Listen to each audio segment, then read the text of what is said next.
Hi, നമ്മുടെ കിച്ചുവിന്റെ പ്രാർത്ഥന ദൈവം കേൾക്കുകയാണ്. പൊന്നുമനുഷ്യന്മാരെ, നിങ്ങൾ ഹിന്ദു, മുസൽമാൻ, ക്രിസ്ത്യൻ ആരുമായിക്കൊള്ളട്ടെ, നിങ്ങൾ വിശ്വസിക്കുന്ന ദൈവത്തിൽ നിരന്തരം പ്രാർത്ഥിക്കുക. ഉറപ്പായിട്ടും ദൈവം അതിന് ഉത്തരം തരുക തന്നെ ചെയ്യും. പൊന്നുമനുഷ്യന്മാരെ, വിഷയത്തിലേക്ക് കടക്കുന്നതിന് മുമ്പ് ഒരു കാര്യം കൂടി പറയാം. അതായത് നമ്മൾ മുസൽമാനായാലും ക്രിസ്ത്യാനിയായാലും ഹിന്ദു ആയാലും നമ്മൾ പ്രാർത്ഥിക്കുന്നത് പോകുന്നത് ഒരൊറ്റ ദൈവത്തിലേക്കാണ്.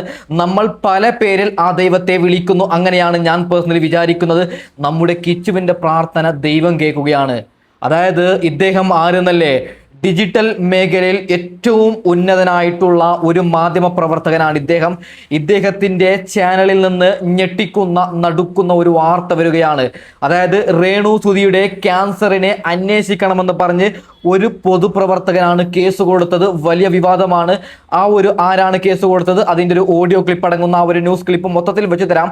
അവർ പ്രത്യേകിച്ചും പറയുന്നത് രേണു സുധിയെ സ്വർണം കടത്തിയ കേസിൽ കസ്റ്റംസ് ചോദ്യം ചെയ്തതിന് ശേഷമാണ് രേണു സുധിക്ക് ക്യാൻസർ വന്നത്. എന്നാൽ ആ ക്യാൻസർ ബാധിച്ച ഒരു സ്ത്രീയെ ഇങ്ങനെ മുടി മൊട്ടയടിച്ചു കഴിഞ്ഞാൽ അന്ന് രാത്രി തന്നെ പുതിയ മുടി വെക്കുന്നു. നിരന്തരം, അതായത് ഐസിയുടെ അകത്തടക്കം മൊബൈൽ ഫോൺ ഉപയോഗിക്കുന്നു. 24 മണിക്കൂറും റീൽസ് അപ്ലോഡ് ചെയ്യുന്നു. ഇതെങ്ങനെയാണ് സാധിക്കുന്നത്? ഒരു എക്സാമ്പിൾ പറയാം. തലവേദന, പനി വന്നാൽ നമുക്ക് ഒന്ന് റെസ്റ്റ് എടുക്കാൻ പറ്റുന്നുണ്ടോ? അതായത് ഒരു പനി വന്നാൽ, തലവേദന വന്നാൽ നമുക്ക് മൊബൈൽ എടുക്കാൻ പറ്റുന്നുണ്ടോ? ഇല്ല. ഓക്കെ, ഞെട്ടിക്കുന്ന ആ ഒരു വാർത്തയുടെ ക്ലിപ്പ് ഞാനിപ്പോൾ വെച്ചു തരാം. പൊന്നുമനുഷ്യന്മാരെ, നിങ്ങൾ ഓരോരുത്തരും കാണണം.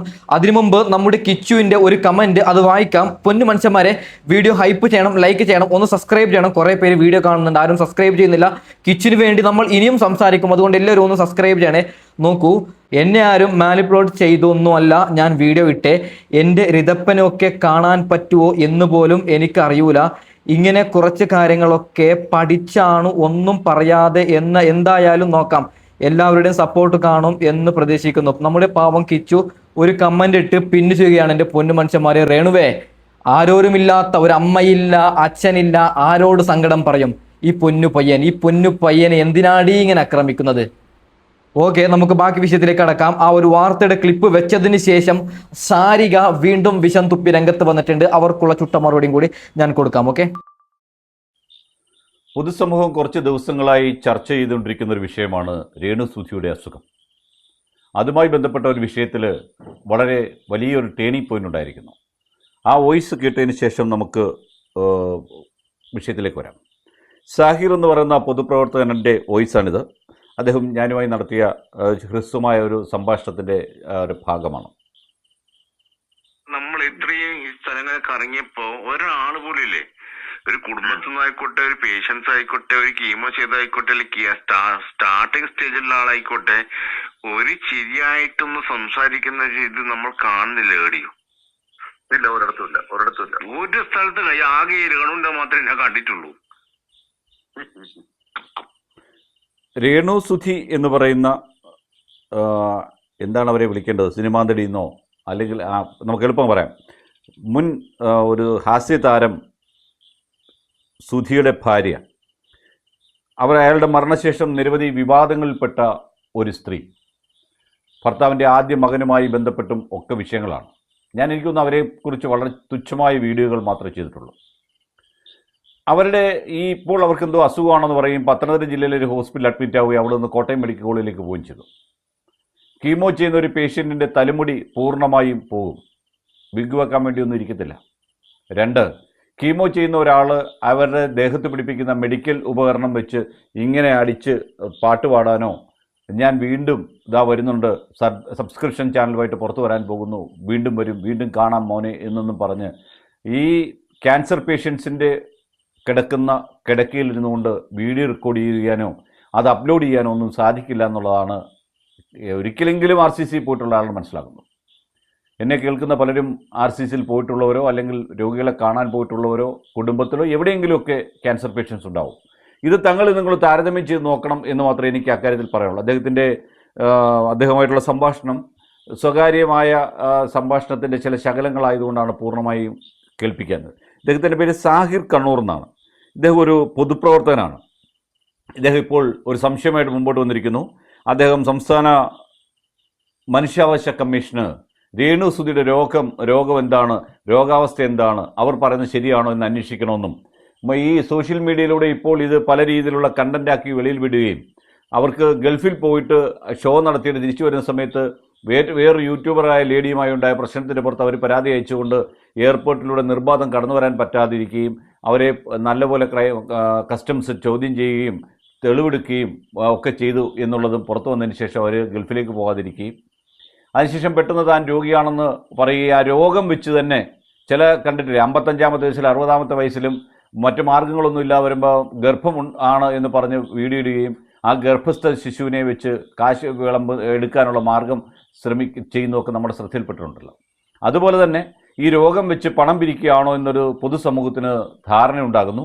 ആ ധാരണയ്ക്ക് കാരണം അവരും അവരുടെ ഭർത്താവിൻ്റെ ആദ്യത്തെ മകൻ കിച്ചു എന്ന് പറയുന്ന പയ്യനുമായിട്ടുള്ള പ്രശ്നങ്ങൾ, ഇതെല്ലാം സോഷ്യൽ മീഡിയ വരികയും അതിലൂടെ കൂടുതൽ റീച്ച് കിട്ടി പണം ഉണ്ടാക്കാനും സെലിബ്രിറ്റികളെല്ലാം അങ്ങോട്ട് വിളിച്ചിട്ട് എനിക്കൊന്ന് കാണണമെന്ന് പറയാനും അവരങ്ങോട്ട് ചെന്നിട്ട് ഗിഫ്റ്റ് കൊടുക്കുന്നതും പണം കൊടുക്കുന്നതും ഒക്കെ ആയിട്ടുള്ള വാർത്തകളും പുറത്തു വരുന്ന സാഹചര്യത്തിലാണ് പൊതുപ്രവർത്തകനായ സാഹിർ കണ്ണൂർ എന്ന് പറയുന്ന ആൾ ബഹുമാനപ്പെട്ട ജുഡീഷ്യൽ ചെയർപേഴ്സൺ കേരള സംസ്ഥാന മനുഷ്യാവകാശ കമ്മീഷൻ മുൻപാകെ ഈ പരാതി സമർപ്പിക്കുന്നതെന്ന് പറഞ്ഞുകൊണ്ട് തുടങ്ങിയാണ്. ക്യാൻസർ രോഗം ബാധിച്ചു എന്ന് അവകാശപ്പെട്ട് സാമൂഹ്യ മാധ്യമങ്ങളിൽ സജീവമായി ഇടപെടുന്ന രേണു സുധി എന്ന വ്യക്തിയുടെ പ്രവർത്തനങ്ങളിൽ എനിക്ക് അനുഭവപ്പെടുന്ന ചില ഗുരുതരമായ സംശയങ്ങൾ പങ്കുവെക്കുന്നതിനാണ് ഈ അപേക്ഷ. ഒരു സാമൂഹിക പ്രവർത്തന നിലയിൽ RCC, Amrita hospital, CMC Vellore തുടങ്ങിയ പ്രമുഖ ക്യാൻസർ ചികിത്സാ കേന്ദ്രങ്ങൾ നിരന്തരം സന്ദർശനം നടത്തുന്ന വ്യക്തിയാണ് ഞാൻ.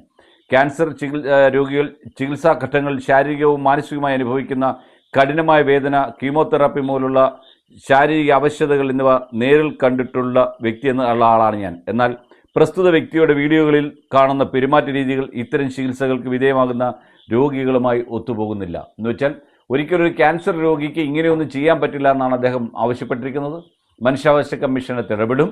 കാരണം രോഗം വെച്ച് മറ്റൊരു രോഗമുള്ള ധാരാളം ആൾക്കാരെ അവരെല്ലാം കബളിപ്പിക്കപ്പെടുന്നവരാണ് സമൂഹത്തെ തോന്നിപ്പിക്കുന്ന രീതിയിൽ സെലിബ്രിറ്റിയാണെന്ന് സ്വയം അഹങ്കരിച്ചുകൊണ്ട് ഒരു സ്ത്രീ കാണിക്കുന്ന കുടിലതയാണോ ഊടായ്പാണോ ഇതെന്നുള്ളതാണ് അദ്ദേഹത്തിൻ്റെ സംശയം. ആ സംശയം ന്യായമാണ്. ഈ സംശയം ഇവരെ ശ്രദ്ധിക്കുകയും ഇവരുമായി ബന്ധപ്പെട്ട പല വിഷയങ്ങൾ കാണുമ്പോഴും തോന്നിയിട്ടുണ്ട്. ആ സമയത്താണ് ഇതുമായി ബന്ധപ്പെട്ട് നോക്കുമ്പോഴാണ് അവർ നമ്മൾ ഈ കമ്മലൊക്കെ അടിച്ചിങ്ങനെ പാട്ട് പാടുന്ന പോലെ കയ്യിലിട്ടിരിക്കുന്ന മെഡിക്കൽ ഉപകരണം കീമോതെറാപ്പിയുമായി ബന്ധപ്പെട്ട് ഹൃദയവുമായി ഡയറക്റ്റ് ബന്ധം വരുന്ന വെയിനിലിട്ടിരിക്കുന്ന ആ ഉപകരണത്തെ അടിച്ചുകൊണ്ടിങ്ങനെ ഒരു വീഡിയോ ഇടുന്ന കണ്ടത്. എന്നിട്ട് മാത്രമല്ല സബ്സ്ക്രിപ്ഷനിൽ ഞാൻ ആക്റ്റീവായി ഉടൻ വരുന്നു മോനെ എന്നും പറഞ്ഞിട്ടാണ് നിർത്തിയിരിക്കുന്നത്. ഇതൊക്കെ കാണുമ്പം സ്വാഭാവികമായിട്ട് എല്ലാവർക്കും സംശയം തോന്നാം. എന്തിനേറെ നിങ്ങൾക്കറിയാം, ക്യാൻസർ എന്ന് പറയുന്ന ലോകത്ത് ആർക്കും വരരുതേ എന്ന് പ്രാർത്ഥിക്കേണ്ട ഒരു രോഗമാണ്.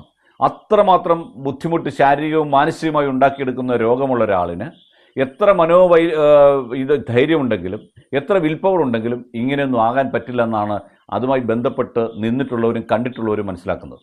കൂടാതെ ഇങ്ങനെയൊന്നും വളരെ സ്മാർട്ടായിട്ടൊരാൾക്കും സംസാരിക്കാൻ പറ്റില്ല.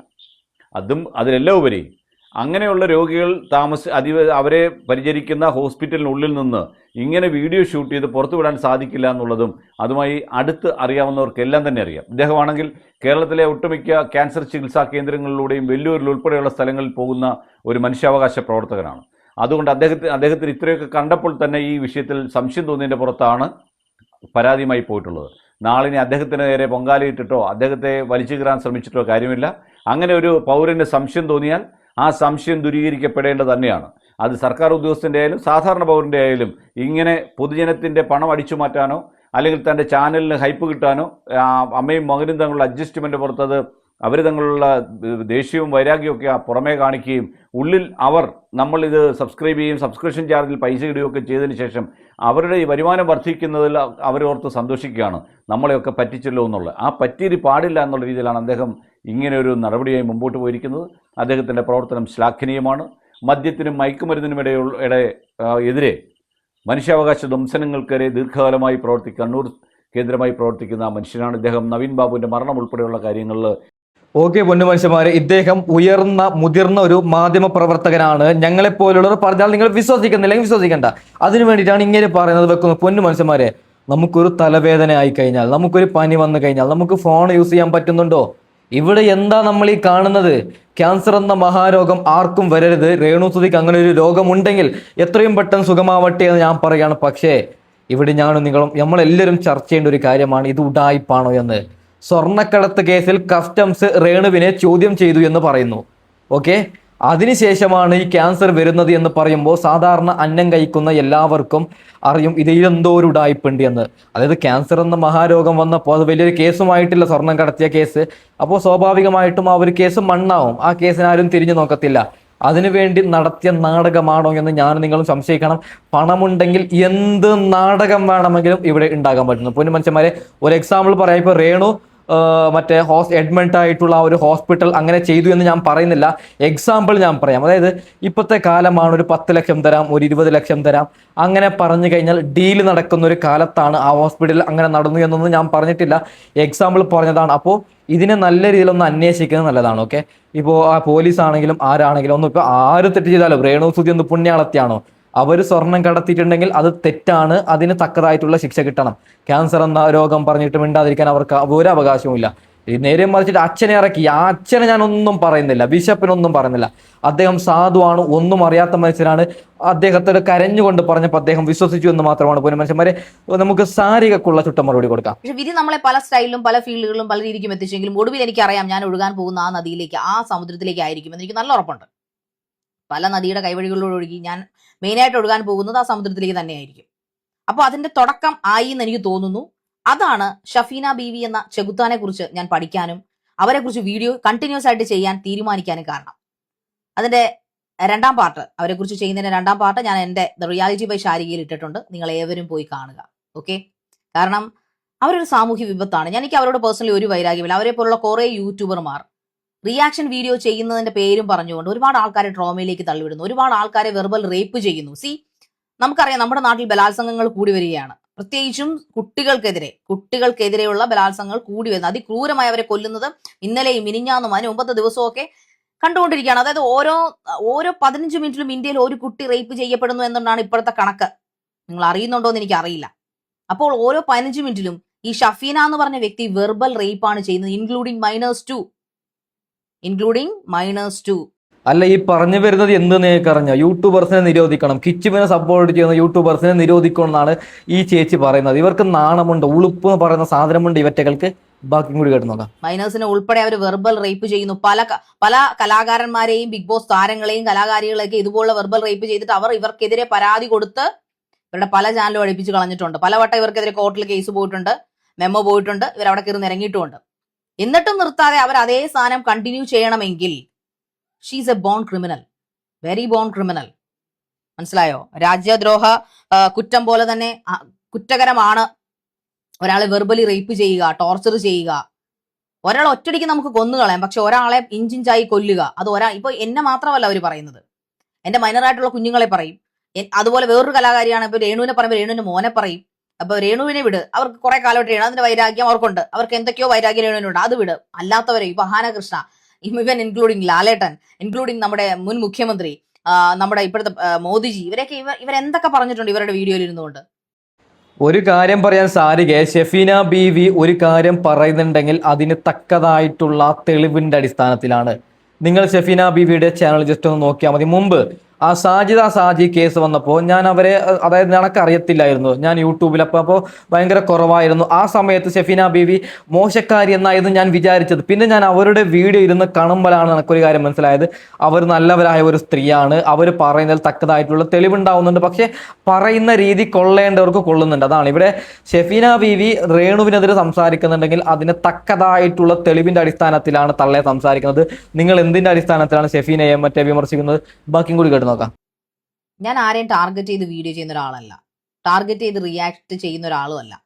പക്ഷെ നമ്മളിലേക്ക് ഒരാൾ അങ്ങനെ വന്നാൽ നമ്മൾ അവരെ കുറിച്ച് പഠിക്കുമ്പോൾ അവരൊരു സാമൂഹ്യ വിപത്താണ്, അല്ലെങ്കിൽ അവരെ കൊണ്ട് ഒരുപാട് ആൾക്കാർ ട്രോമ അനുഭവിക്കുന്നു, അവരെ കൊണ്ട് എന്താ പറയുക, ഈ ഒരു യൂട്യൂബ് ജോബ് അതൊരു ജോബായിട്ട് കൊണ്ട് നടക്കുന്ന, പ്രൊഫഷനായിട്ട് നടക്കുന്ന പല ആൾക്കാരും ശ്വാസം മുട്ടൽ അനുഭവിക്കുന്നു അറിയുമ്പോൾ നമ്മൾ തീർച്ചയായിട്ടും പ്രവർത്തിക്കണം.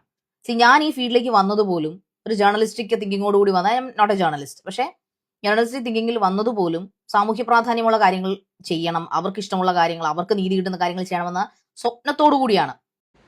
ഓക്കെ പൊന്നു മനുഷ്യന്മാരെ, ഈ ഒറ്റകൾക്ക് ഇങ്ങനെയാണ് പറയാനുള്ളത്. അടുത്ത വീഡിയോമായി ഉടൻ വരാം. വലിയൊരു വീഡിയോ വരുന്നുണ്ട്, കുറെ തെളിവുകളൊക്കെ. ഇത് ഞാനിപ്പോൾ അർജന്റ് ആയതുകൊണ്ടാണ് ജസ്റ്റ് ഒന്ന് റിയാക്ട് ചെയ്തത്. അടുത്ത വീഡിയോമായി ഉടൻ വരാം. Okay, by.